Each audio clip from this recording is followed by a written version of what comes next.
Hello दोस्तों, प्रणाम। Sheela Tiwari official channel पे एक माता रानी का पचरा गावल जात है। आपका अच्छा लगे तो लाइक करना, कमेंट करना, शेयर करना। जय झड़े केवड़िया धई के सोई शीतला मैया हो देवड़िया धई के ना एक अनरा पुकारई हो केवड़ी धई के ना एक अनरा पुकारई हो देवड़िया धई के ना के जरूरत तोरे लागी मोर न रहो निया रतियाना हम का सोत जगाय हो नियई रतियाना आँखी के जरूरत हमरे लागी हमरे मैया हो नियई रतियाना तोह का सोत जगाए हो निया रतियाना तोह का सोत जगाए हो निया रतियाना केवड़िया धई के सोई दुर्गा मैया हो केवड़िया धई के ना एक लंगड़ा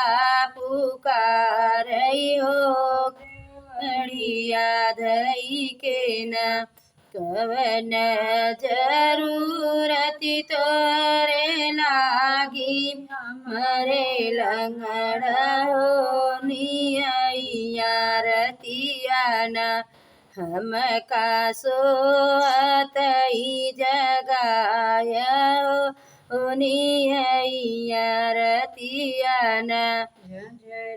केवड़ी पैर जरूरत हमरे लागी हमारी मैया हो नियाई रतियाना तोह का सोत जगाए हो नियाई रतियाना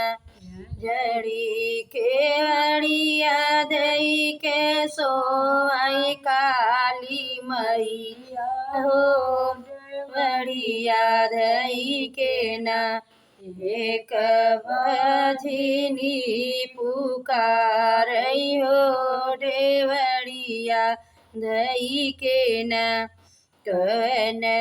जरूरत तोहरे लागी हमारी बाजनी हो निया रतियाना हम का सोत जगायु हो निया रतियाना बालक जरूरत हमरे लागी हमारी मैया हो नियाई रतियाना तोह का सोत जगाए हो नियाई रतियाना केवड़िया धई के सोई हमारी सोहरी हो निया रतियाना एक गोलता पुकारई हो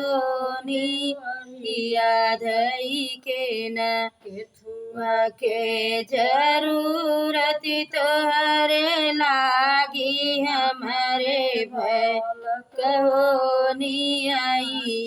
रतियाना हम का जोत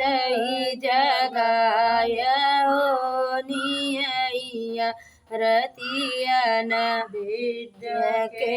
जरूरत हमारे लागी हमारी मैया हो निया रतियाना का सोत ही जगाए हो निया आई रतियन जड़ी के बड़िया धई के सोवई तऊ बहिनी हो बड़िया धई के न एक कन्या पुकारई हो देवड़िया दई के न केथुआ के जरूरती तोरे लागी मरी करी ना हो निया रतिया न हम का सोत ही जगायु हो निया रतिया न घर भर के जरूरती हमारे लागी हरी मैया हो निया रतिया न तो का सोत ही जगाए हो निया रतिया न।